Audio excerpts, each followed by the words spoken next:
This video is a short demonstration of how to use the custom reports for standards in PowerTeacher. If you have been tying standards to assignments and entering standard scores in your gradebook, you can take advantage of some custom reports that have been developed to help you visualize those standard scores. Those custom reports are accessed via PowerTeacher. After you log into PowerTeacher, you see your classes list. There is a custom reports icon in your classes list. Click on one of your class's custom reports icons to land on this page that has links to custom reports for that class. The two custom reports that pull standards information from your gradebook are the Standards Progress Monitoring Report and the Common Assessments Report. First, let's take a look at the Standards Progress Monitoring Report. Click on the link. The report viewer opens in a new tab. If you are using Internet Explorer, you will immediately go to the report viewer page. If you are using Firefox, you will be prompted for your username and password, which is the same username and password you used to log in to PowerTeacher. Let's familiarize ourselves with the report viewer page.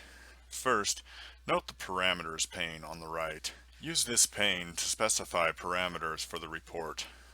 For the Standards Progress Monitoring Report, the school and class are already set to the class for which you clicked the custom reports icon in your classes list, but you can change your class from the report viewer page.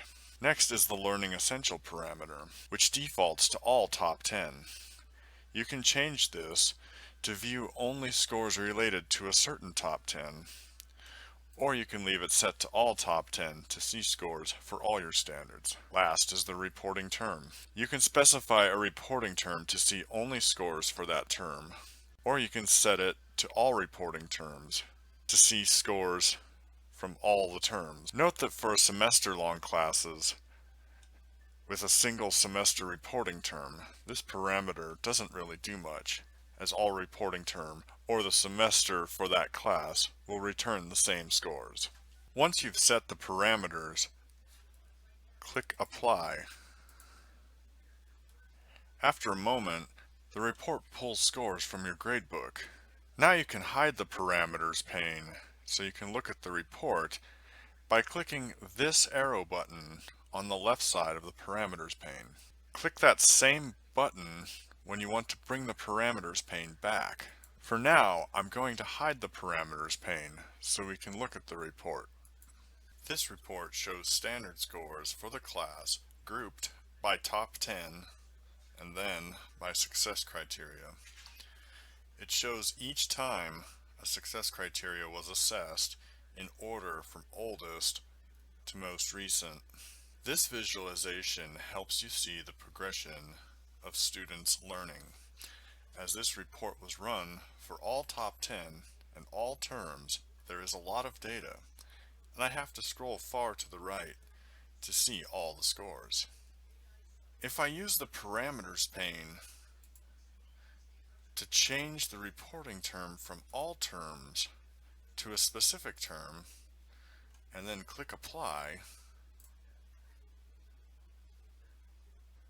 I'll see scores for just that term, but I will also see standards final grades for that term if my gradebook has term grades for standards. In the report viewer page, I can export what I'm seeing.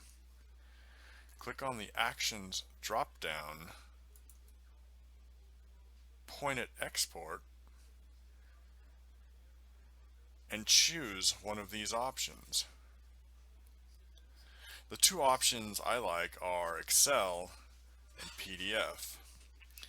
I like to export to Excel because in there I can further analyze the data and then move it around to improve the layout. I like to export to PDF if I want to generate a printout of what I'm seeing. But for this particular report, the PDF layout isn't very printer friendly. For this particular report, The Excel export might be a better option to generate a printout, since you can move things around, adjust scaling, and arrive at a printout that is kind of printer friendly. In the standards progress monitoring report, you can click the students' names to see a sort of standards report card for that student for the term. This shows all the standards in the class with their term grades. Term is the term selected on the parameters pane. From here, I can run this report for the entire class by clicking this link. I can page through the report using these buttons. If I export this report to PDF,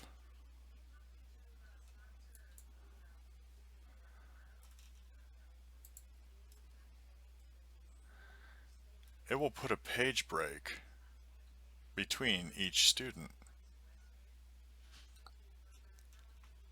Back on the report viewer page, I can click this back button to return to the parent report. That'll take me back to the report for the single student. If I click the back button again, I'll return to the original Standards Progress Monitoring report I started from. Now I'll go back to the PowerTeacher Custom Reports page and click on the other report, the Common Assessments report. Since I explained many of the features of the Report Viewer page when going over the previous report, I won't spend as much time on that. This report is going to default to the school and class for the class that you clicked the custom report link from, and it's going to show you scores from one assignment that is tied to standards. Presentation of scores is similar to the way common assessment data is visualized at data meetings. With the assessment parameter, you can choose any assignment that you've tied to standards. Just like with the standards progress monitoring report, you can change classes or schools. You can hide the parameters pane. Also, just like with the standards progress monitoring report, you can export what you're looking at. This concludes this video of PowerTeacher Standards Custom Reports.